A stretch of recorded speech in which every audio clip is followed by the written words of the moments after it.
Back in the 1980s, Barry Morehouse created what would become the greatest bass guitar store on the planet. Based near Tower Bridge in London, the Bass Centre found its spiritual home in the Docklands area of Wapping, and for 20 years was a mecca for bass players the world over. It might not have looked particularly glamorous on the outside, but inside was an Aladdin's cave of bass goodness. The shop moved in 2004 and eventually became an online operation. Now in 2024, the company is celebrating its 40th anniversary in Bagshot, Surrey, with Barry still at the helm. In 2016, I was invited to interview Barry for Bass Guitar magazine.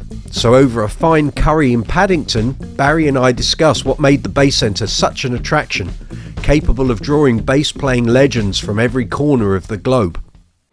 Anyway, I was in a band, believe it or not, in Pontius, in Lowestoft. And at that time, when that stopped, I got fired from that band actually. I can't remember the reason why, even though I've been in the band for a while. And I was sort of halfway between Huddersfield and London. And I had a girlfriend who'd moved to London, funnily enough. And so I moved to London. Okay. So what were your bass influences? Bass influences, probably Chris Squire. Yeah? Yeah, I just loved his contrapuntal bass lines. And he was the sort of... Was he the first bass player that caught your ear? Sorry? Was he the first bass player that caught your ear? No, not necessarily, but he was the first guy that I thought was progressing the instrument. His bass lines I just thought were sensational. And anyway, one came to London, as I said, got involved in this very early stages of a percussion hire company, and before long the sort of business instincts took over. I'd become a partner in that, even though it was very, very small. And one got into the sort of London studio life with all the musicians. It was extremely exciting, because one minute you were with the LSO, and then the next minute it was some sort of big rock band and blah blah blah. And were you still playing? Like Yeah. I was still playing, and was that a bit on the side? Yeah, so I was just I was playing as a semi-pro in covers bands, and then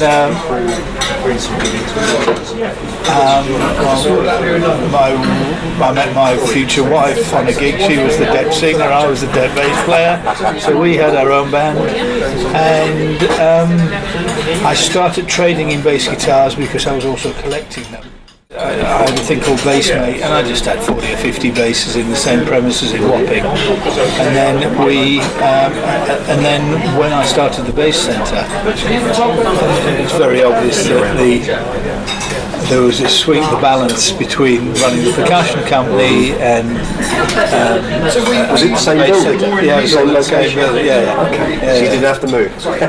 What was bizarre about it, the space occupancy started to shift over the years.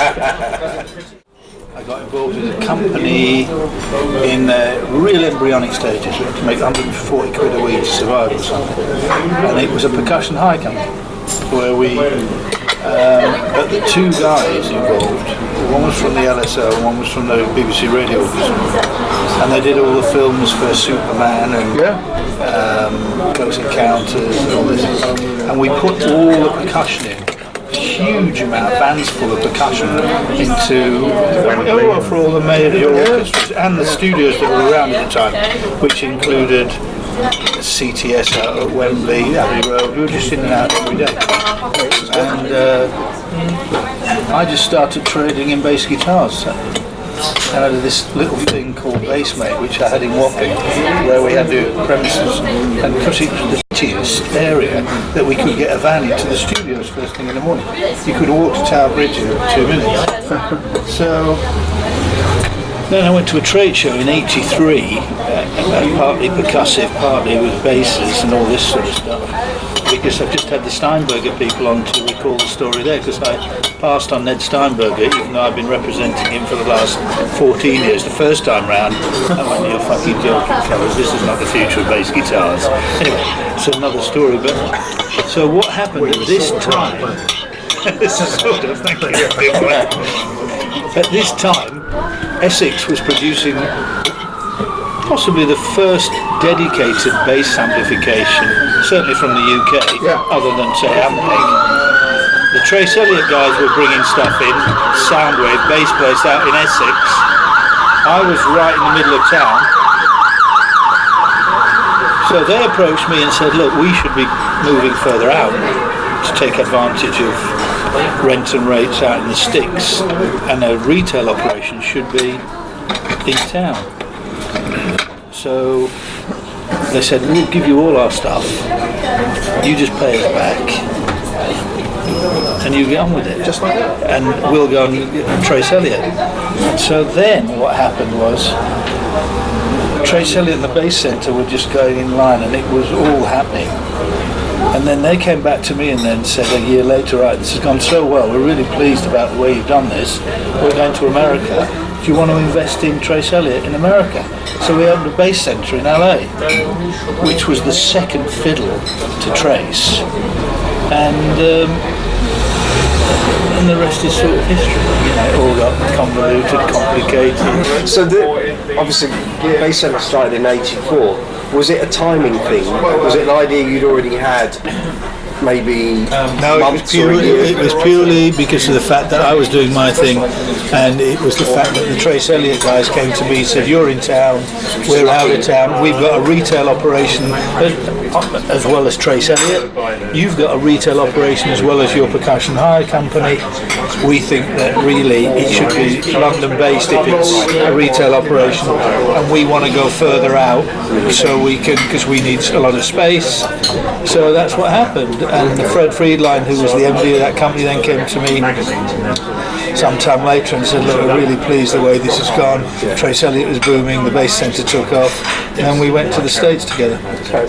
So what was your idea initially with the Bass Centre? Was it just to see how long you could keep it going, or did you really have like the grand view of it? I want to be the premier place for places, I want to be able to bring the Exotica that we can't get from America, and was the initial idea? As far as the Exotica from America, I'd already started doing the trade shows. The first one I did was in New Orleans, and I remember then making contact with Ken Smith and all these guys. So what did happen, although it wasn't the intention, I started bringing in the Alembics and the Ken Smiths, and I started importing a lot of product directly, which was the first time a lot of this had been done, and that's sort of set the seal for what was going to happen in later years, because I got into distribution, blah blah blah blah blah. But did you want to be a distributor? No, not necessarily. No, it's just that other shops would come along and said, "Oh, could you get me one of those Alembics? We've got one of our customers wants one." But there was just no great plan. It was purely driven along with the excitement of the whole bass thing catching on, and every day was just so exciting.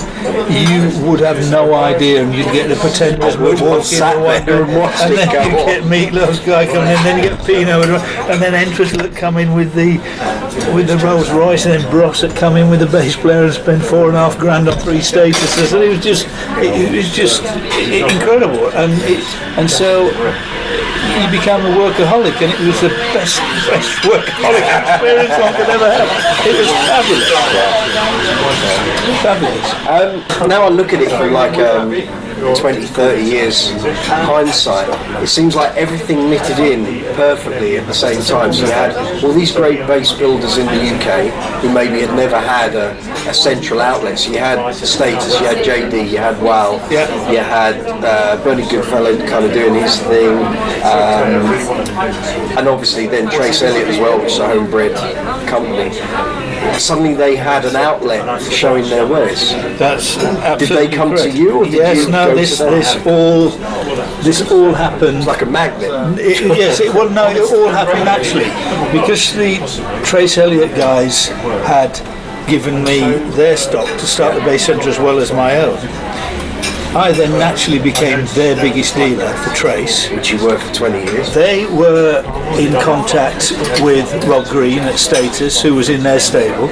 So then we were with Status, and then we'd all start going to trade shows together, and we'd end up at Frankfurt together, at NARM together, and then, so the Magnet, as you quite rightly say, people came to us then, and so Wall, God bless him, Ian Waller had come over, and, you know, looking back, it's amazing we got any business done. I can remember him sitting down and sort of just holding court for 2 or 3 hours, telling us how he got the pickups wrong, that's how they got the unique sound, and I'm saying to him, hang on, through necks is supposed to be better for fretless, how come you make the best fretless and it's a bolt-on? And he'd go, I don't know what he said, but I do remember one week selling 11 walls in a week. And they were the same price now. They were more expensive pro rata then. And it was just, you know, but seriously, we didn't necessarily really think about the finances. It was so busy. I used to go back from Wapping across town to northwest London. And, you know, it sounds an awful thing to admit, but I'd get, say, someone like Nathan East in town saying, I'm at Hammersmith tonight, I'd be on the guest list again. I just didn't have time to do it all. I'd call in, I'd go into Hammersmith Odeon for 15 minutes, check out the bass sound so I could speak to him about it the following day. And that's no disrespect to Nathan, who became a firm friend and our first Elite endorsee. But it was mad. Do you miss it? Do I miss it? Miss the exhilaration of all that? That's a very, very good question. Yeah, I suppose you do really. I suppose it's like being a footballer really, and you miss first team football on a Saturday. I suppose you do. You know. So did you ever turn out for the Base Centre football team? Of course, it was my team. And Merv played. Yes, he did. Yes, he did. You weren't in charge of the Oranges, I hope. What position did you play? Forward, my team. I get the glory. Oh, glory hunter. Anyway, so basically what happened then, and I'll be perfectly honest about it, as opposed to being business orientated, it became an ego trip. And this is being really... Around what time? Mid-80s? 87? We opened... I can't remember when we opened Los Angeles, and then we opened Birmingham, and then we opened Manchester, and the whole principle. Birmingham was about 93, I think. Yeah. So we had the Bass Centre, and then we had the Bass Centre LA, then Birmingham, then Manchester, and then I opened an Acoustic Centre. And at the same time, we had the distribution business because of what I said earlier on. And had you already planned of thinking we need a distribution like house music, or nothing was that planned. was a necessity? It just came naturally that we might, because people like SWR were coming on to us, and Eden, and it's almost every bass brand at some point we distributed. I mean, one of them being Warwick, you know, and basically that all sort of, it was just mad days. We were all out. As I've tried to explain to him many a time, we don't have a place like it anymore. We go into one shop and find virtually every item that's in that company's range there for you to try. You know, now you might get 1 or 2 pieces if you're lucky. I say it to young players, you know, 20-year-olds who will never experience what that shop was about. And for me as a 16-year-old, when I first started, and walking in there and talking to Martin Gravestock and saying, have you got a JD Status? Thinking that was the bass. Because on Mark King's albums it always said JD Status. I thought that was the name of it. And then I looked back and I went, I've got that all wrong, haven't I? It's too. He said, well, which do you want? I said, well, a JD Status. He went, no, it's 2 separate mates, mate. There's one and there's one. That's funny. Anyway, so basically, in the end, it became an issue of spinning plates. We had multiple stores. We had acoustic stores which we'd open because we could see that that's where there'd been the unplugged boom. And was that, looking back, was that a worthwhile venture? Yeah, the acoustic that made you take your attention off the ball at all? Well, everything took one's attention. We've got Elite strings going by now, and that was the easiest thing in the world to get going. There was the giant rotor sound, and we came along and got all these endorsees because we didn't have to go out and get them, they walked through the door. So all of a sudden, it was, and again that was exciting as well. So everything, there just seemed to be the next logical thing, the next logical thing, and the next logical thing. And for a quarter of a century, it all sort of worked. And then came the crash in 2007, 2008, but it's not what I would say would turn it around. The thing that turned it around is the internet. Because I remember at that time some guys saying to me, Barry, we've got to get online. And I remember saying to them, being older, guys, you've got to be joking. Is somebody going to buy £1,000 Music Man without trying it? How wrong was I? But eBay hadn't happened. That only kicked in once broadband. Again, it's a technology thing. Until people had broadband, they weren't sitting there surfing for hours because they couldn't afford the download. Once broadband kicked in, suddenly everything opened up. So the move to Liverpool Street, was that because the rent, or like the tenancy on the building in Wapping came up? We've been there 20 years in Wapping, and if we'd have been smart, we would have ditched bass guitars and been in property development. But Wapping became very gentrified, which it wasn't when you moved in. When we moved in, it wasn't a pleasant place, but it was the cheapest in the London area, as I said, next to Tower Bridge. So, and there were so few businesses left there in the end. We used to play football against the cabbies, and we used to call them the fat cabbies. And we still play at Wapping now. I'm playing at Wapping tomorrow night, right? And one of these cabbies said to me once, he said, your place is on the Knowledge. I said, what? He said, yeah. He said, it's on the Knowledge. They say, take me to from Buckingham Palace to the Bass Centre in Wapping. And I was so proud until I thought, hang on, there's nowhere else left in Wapping. And two of your next staff are cabbies. Exactly. So basically we were there for 20 years, and then the guy, we didn't get automatic renewal because of the fact that they were developing. There was a lot of flats going. So we went and bought a place then on the edge of the Square Mile. Promptly got a page in the Financial Times about a guitar store has opened on the edge of the Square Mile, which was really okay. How did you feel moving? You must have, on the day that you closed Wapping and went, feel a bit choked? Yeah, it was, because we were known for Wapping. So we'd done a deal with London. I Wapping t-shirt. They sent a t-shirt. It's worth a lot of money. I know. We'd done a deal with London Underground where we could use the Wapping logo, and because it was such a not only a bizarre, unknown place, but a bizarre sounding place. And I remember we did get known for it, and I remember distinctly being at an arm show and getting introduced to Phil Chen when he was Rod Stewart's bass player, and he just looked at me and went, man, Wapping. I can't describe to you the feeling. I mean, once I'd been there a few times, and I always thought, I got told about it because I started playing when I was 15 at school, and my parents were working at a place where there was a guy there who worked, basically they did the printing for the government and stuff, and there was a guy there called Mark who was a real bass player, and he'd found out that I'd just started. He said to my mum and dad, send him to the bass centre, that's the only place he doesn't need to go anywhere, just go to the bass centre. And it took me a while to eventually have enough money from all my paper rounds to have some money to spend, and I went down there, and I can remember it because I bought my level 42 tickets the same day. It was the end of August '88, and I walked through that door. I remember just being really hot, and from that point on, whenever I got to Shadwell tube station, because I was always coming from another, like west, or if I was in Wimbledon, from there, you get to Shadwell, you start getting the cold sweats. Let's give you some gear today. And I can remember walking in there once on a Saturday morning in '89, and I bought a whole box of Elites, and I just got there as Chris turned up. He just opened the door. He said, yeah, come in.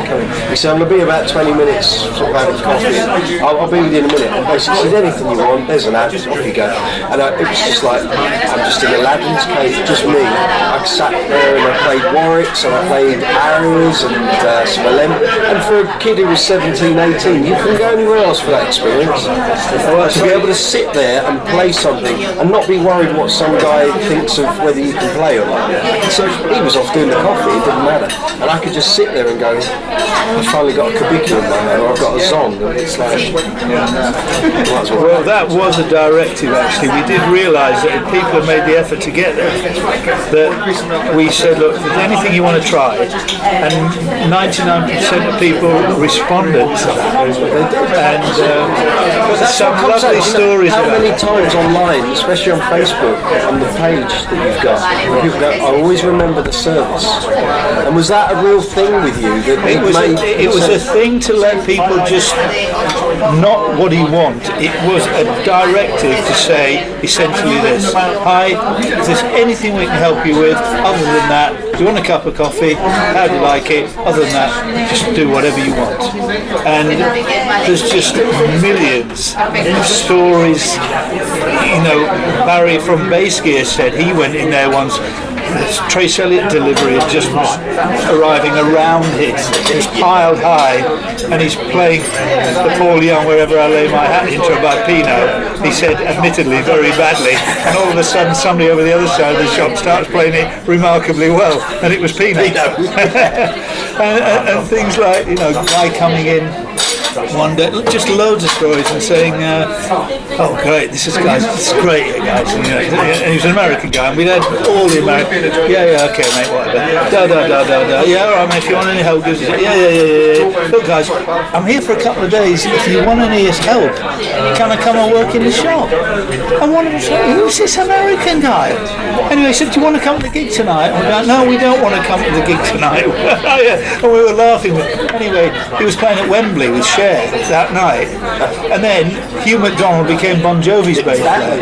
Yeah, and we've always said that basically he got us in the Royal Box to watch Bon Jovi, which he did at Wembley Stadium, and we let him make the tea.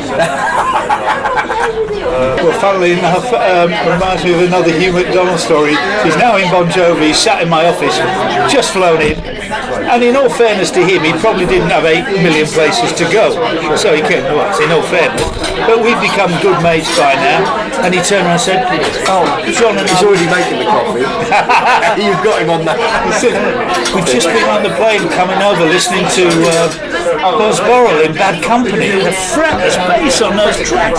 He's fantastic. I went, he's in the workshop with Chris over there. And he couldn't believe me. He'd flown all the way from the States, and there he was. Was this 95? I've no idea. That's when he joined, because Alec John Such. Right, okay. Yeah. Right. And but Boz used to come in all the time and fiddle with speakers with Chris in the workshop and all that. Chris was great. Yeah. Me and nobody, I didn't know anything, and you'd sit there with Chris. Am I alright just sitting there? He said, yeah, you've got coffee? Yeah, fine. Just sit. I'm doing this. As long as you don't get in my way, I have no problem. I said, well, fine. Learn how to do a truss rod, frets, noisy pots, all that. There was a thing went out on YouTube the other day. Joe Hubbard came in. String of bass. Now I've known Chris 32 years. I never knew he did that. I thought, what are we doing, Joe?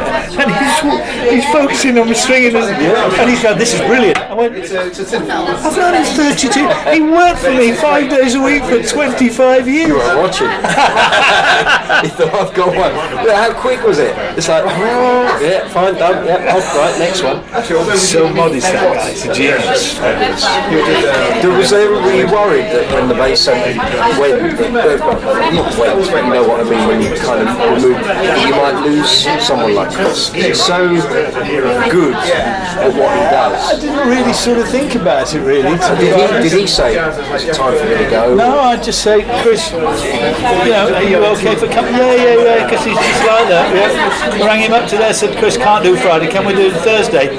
Oh, I'm not too sure about Chris, I've got 200 Brian Mays. Alright, I'll be there. I was sitting there, Norman Watroy came in, he left. And then the whole of Roachford all came in. Oh right, yeah. And then they left, and I think Dave Taylor from Brian Adams' band came in. Wow. And I'm like, this is right there. So I remember talking to Nick Owen, and we sat there having a cup of coffee, and then Randy Hunt Taylor came in. And I'm just like, it's like a conveyor, but he said, this is like better than school. He said, I learned so much. He said, I'm here to sell, but just sitting and watching and hearing what people are doing and how they test gear, how they try out a bass, how they set an amp, watching EQs, knowing that having a smiley face on an EQ isn't the way to go. You pull off some of the top end, you'll get more bass, you can bring that down. All those little things. Yeah, Jimmy Sims, who's out with Brian Ferry now, says the same. He was going to go to musical education. Yeah, was that you? Yeah, nice one. You'd get guys coming in and they'd see all these autographs and they'd go, do you know Entwistle? Yeah. And because the Americans had this, oh my goodness. And I always remember Huey Lewis and the News were #1. And Mario Cipollini, the bass player, came in. He said, look, we're at Wembley tonight. He said, do you want to come? I went, yeah, all right. I said, can you get Entwistle to come? John, do you want to go and see Huey Lewis tonight? And he went, are you going? I went, yeah. He went, all right then.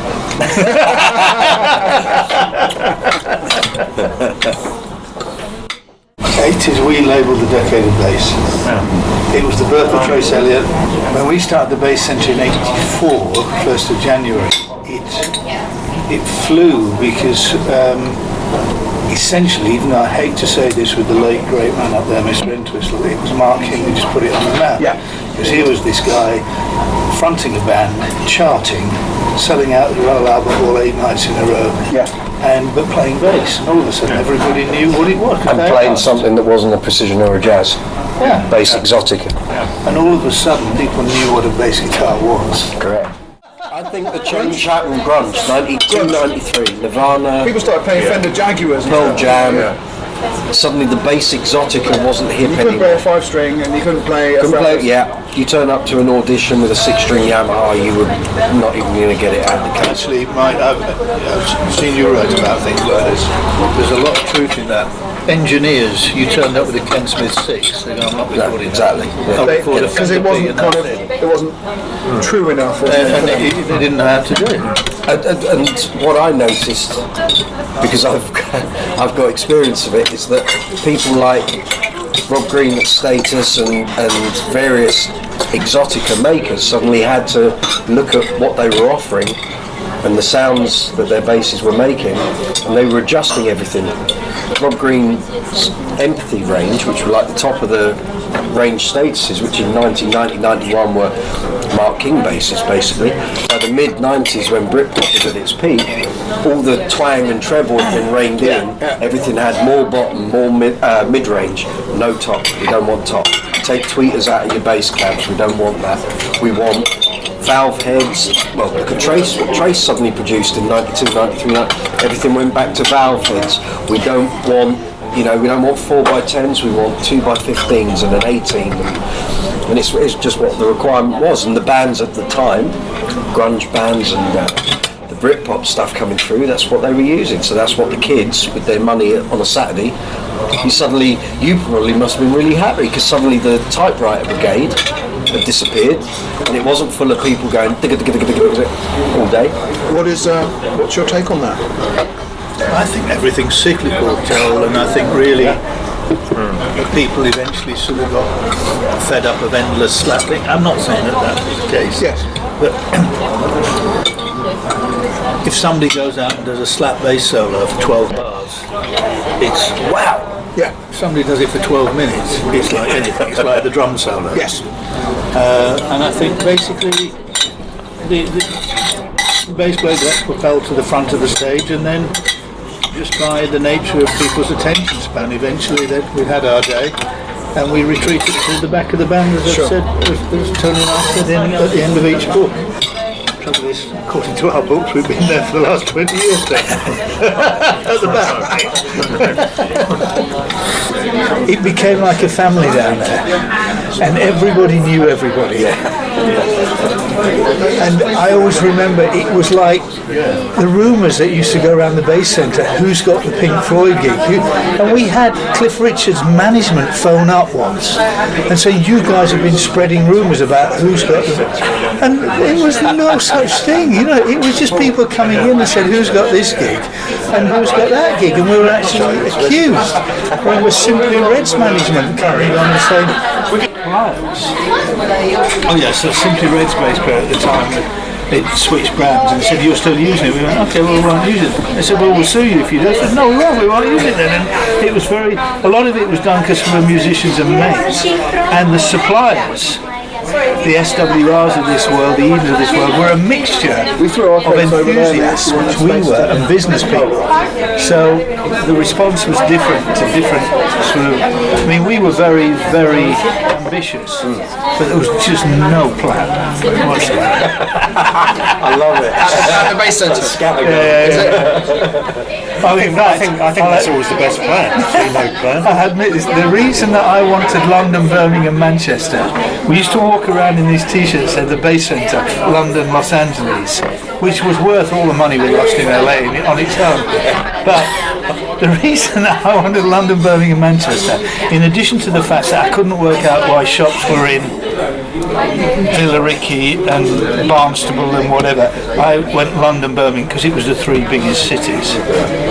And I wanted it like that because on the bottle of an aftershave it said Rome, New York, Paris, and New York. To such an extent that Russell, who was one of my sort of closest mates in the business, turned around and went, "Lads, why have we got three shops when all you keep going on about is guys are coming in from Spain, Luxembourg, Germany every day? Why have we got a shop in Manchester?" And I went, "Yeah, no, fair point, mate, fair point." So what happened with the LA one? Why did that close down? The LA one was run by a guy who was ex-Trace Elliot, and essentially we weren't able to put our values into that store. Guy, for example, I remember Guy Pratt going over there when he was doing the Floyd gig and he needed some elites. And he'd get hold of us and say, "Can I have some elites?" And they'd go, "No." And I'd bring them up and go, "Why haven't you sent him any in strings? Pink Floyd are in LA." And he went, I said, "What do you mean?" I said, "Put them in the cab." I said, "We don't do things like that in LA. We don't put them in the cab. Do you know how big Los Angeles is?" There was different pressures on that business because Trace Elliot went to Command to be distributed. Yeah. So the guys that went out to do Trace Elliot with the Bass Centre on the side then became reliant on the Bass Centre because we shipped the distribution out to Command. What's been your best-selling bass ever? Ever as a bass retailer? I'm going to say a Warwick Thumb. No, because as Tony said, you sell. There was instruments that were fantastic. We sold a lot of Warwicks, but I said one week we sold 11 Wolves when there were thousands. Wow. But Steve Pearce, I remember last time I spoke to Steve, I went, "What are you using in the studio?" And he went, "I'm using a Squier JV series. It costs 180 quid, and then I'm using a Sadowski 5 at $3,000." And I thought that typifies exactly what you're saying, Tony. The only downside to it, I said, "Where did you get that JV series?" He went, "I bought it off you." Well, I know all the rest you've got 180. It's been a while. Yeah. Did you ever find that 62 Red Jazz that got stolen out of the vintage room? No. Well, here it is. Mike's got in his car. This is your alarm. Gorgeous. That was Candy Apple. You thought you'd never see this red? Did we have a dedicated some guy vintage walked room? in. You had it in the sliding doors where the jukebox was. You had a vintage room. And all the 60s and 70s. You remember Shop. They had, I think we had a pretty good 80s. I walked in. Judging my old age, I We think we had a walked in very with an good empty time. case, with the jazz in the case, Oh, when no. no one was looking, No, and straight back out. Turned up on Denmark Street but then disappeared again. Funny that. Which line of basses did you not expect to sell well and sold well? If there was such a thing. I've got personal preferences, Joe, which, I'm really into pre-serious thin necks front to back. I don't like D-shaped necks like Ned Steinberger. I don't like tight spacing like he tried to put 5 strings on a 4-string, and I told him. I like the Ken Smith wide boards. I love that Kabiki technology, which I thought ergonomically they looked stunning. In fact, I've wanted to replicate those actually. I've got 2 when you're ready. Yeah, okay, mate. I've got Fender and Original. Unfortunately, it is Fender. What would you have to go through to make that happen? But I thought Rob Green was the greatest, probably the best designer. Yes. His status bases took the whole Ned principle, made them look stunning, and Like Ferraris, aren't they? Incredible. Porsches, please. Rob's a real clever guy. Yeah. And he's been around that whole thing right at the beginning. And here we are, 30 odd years on. But you know what's nice about it, Mike? Speaking to guys like yourself, speaking to all the guys, but Chris, the tech you mentioned earlier, still comes round the motorway all the way from Essex every other week. Dave, the guy that does all our internet sites, has been with us for years and years and years. I was speaking to Tom, who worked for us, who runs One Joe's. So many of the guys that work for the Bass Centre over the years, I'm still in contact with, which is really nice. Good stuff. I've still got a load of the old Bass Centre flyers that you did, like Dave did all those. Like like a double A4. That's right. This is what we've got. This one. I've still got all of it. Brilliant. I look at those sometimes and I go, did we? I didn't know that. That should have been another £100 on that. But it was the place to go, And, it's just, place in time. totally. But there was a lot of friendships forged, and they still continue today. Oh, without question. And it's just because life is so busy now. Because what I do now is we use the intellectual property rights of the Bass Centre. So once Whopping finished, then you had a bit of a hiatus. Then we went to Liverpool Street we went there for 5 years. And then we sold that, and then we went on to then concentrate on our distribution business, which we'd set up because we'd started Elite Strings and we'd been distributing all these lines. Because as immodest as it sounds, there were certain American people who were saying, right, you want to get your amplification into England Bass Centre. If you don't get through the Bass Centre, which was nice, but we didn't take advantage of that. So we set up the distribution company, House Music, which had been going for a while, and which is now essentially Elite Strings, bass collection. Then I'm doing a load of basses with mates, like you say, the Bruce Thomas bass. I do a Bill Wyman bass, which he put on the album cover. I do a Norman Watroy bass, blah blah blah, with a lot of our mates, and the strings. And then additionally Ned Steinberger, which I've just been contacted about his autobiography. It was the first time I was offered it.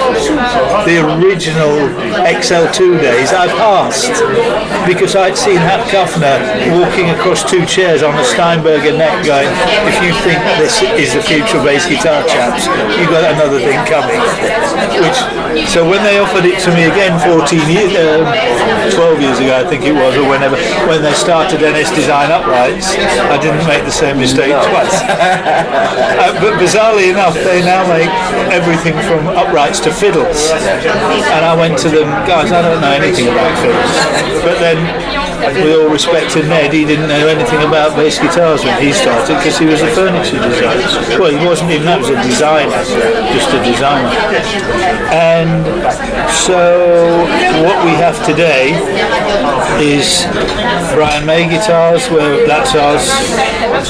We make the bass collections in the same factories in Korea and China, NS Design, Elite Strings, and then some other It's a bass thing which keeps us firm. So you got like a central base in sort of Surrey, Hampshire. Do you then have like do you have a warehouse as well? Yeah, we just have a warehouse and offices come showroom in Surrey.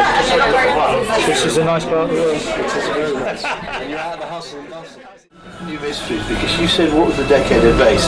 I said that the wrong way round about gear coming through. Gear was coming through because the bass player was noticed. He was slapping in America, and it's the slap technique that got the bass guitar noticed. And everything seemed to then.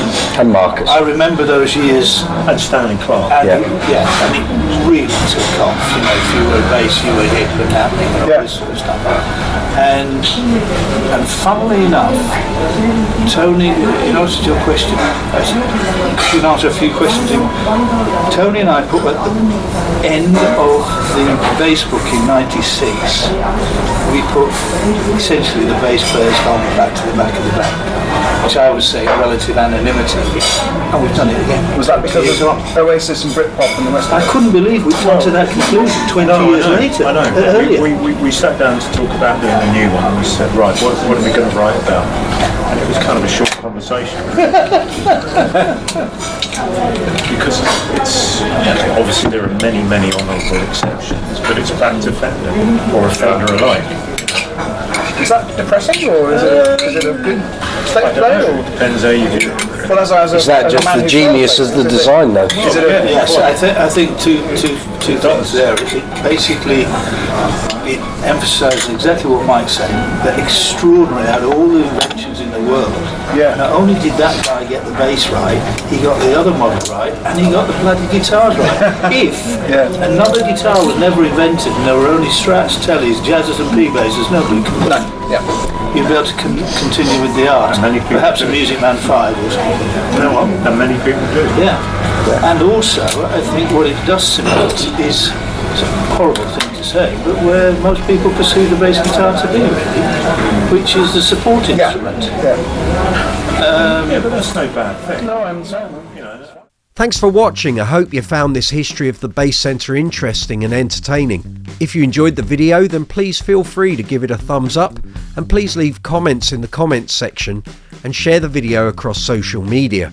Links to Bass Centre merchandise, elite strings and basses from the Bass Collection and British Bassmasters ranges can be found in the description box below, along with links for Brooks's Bass Corner merch and Bass Retailer affiliate links. If you're looking for some more bass goodness, you'll find these videos may well grab your interest.